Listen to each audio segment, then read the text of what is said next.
Philippine military officials order attacks on BIFF, and new radiation leaks are found in the Fukushima nuclear plant.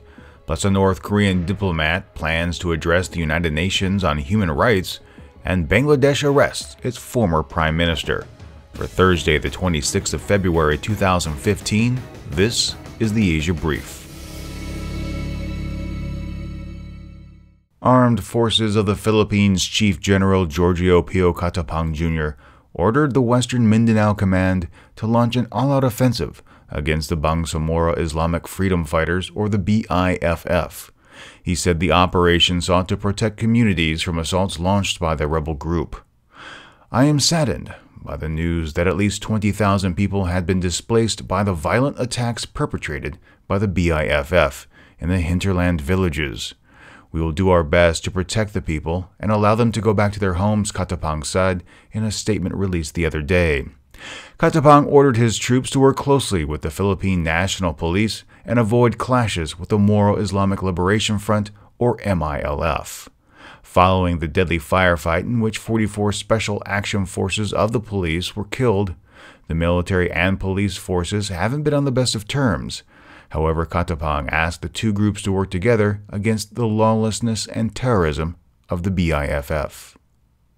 Tuesday, the operator of the nuclear power reactors in Fukushima said it found a pool of highly contaminated water. The pool was located on the roof of the plant building. The plant operators suspect it may have leaked into the sea via a gutter, perhaps during a rainstorm. The news comes nearly 4 years after the deadly tsunami that caused the facility's meltdown, and about 18 months after Prime Minister Shinzo Abe said the leaks were under control in his bid to clinch the 2020 Olympics. Tokyo Electric said it was aware of the leak since at least last spring, but was only able to confirm the source of the contamination on Tuesday.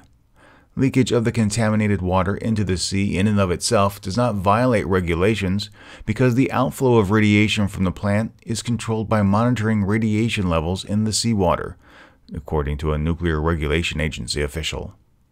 Tokyo Electric says no significant changes in radioactive levels in nearby seawater have been detected. The company plans on making structural changes to the roof to curb the contamination. North Korean Foreign Minister Ri Soo-yong looks to be headed to the March 2nd meeting of the United Nations Human Rights Council in what appears to be an attempt to counter international criticism of the country's human rights record. Ri would be the first North Korean foreign minister to address the council. Pyongyang has launched an aggressive campaign to cope with mounting international pressure over its treatment of its citizens since the release of the Commission of Inquiry report last year. It's also expected that Seoul's vice foreign minister will also be present, address those assembled, and urge them to pass the measure sending the regime to the International Criminal Court for crimes against humanity. Some analysts in Seoul say Pyongyang is likely to attempt to discredit the report and accuse Seoul of abusing human rights by attacking South Korea's national security law. They will repeat the regime's argument that the COI report is based on fabricated information and will likely say the South Korean government is infringing upon its citizens' human rights with the implementation of the national security law, said Kim Soo-am, a North Korean expert at the Korean Institute for National Unification. A court in Bangladesh issued an arrest warrant yesterday for former Prime Minister Khaleda Zia related to 2 corruption cases after she failed to appear in court.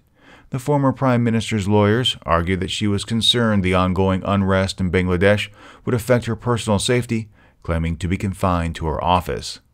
Zia has been charged with illegally buying land for a charity named after her late husband, former President Ziaur Rahman, but has claimed the charges are politically motivated. Her party boycotted parliamentary elections last month, and she's requested her supporters enforce a nationwide transportation ban as part of an effort to topple current Prime Minister Sheikh Hasina. Coming up just after midnight. Of course this does. That was obviously something that probably held the Asahi back from ever doing this, because the last thing they wanted was to give the revisionist right wing its big prize. The issue of coercion for the right is paramount.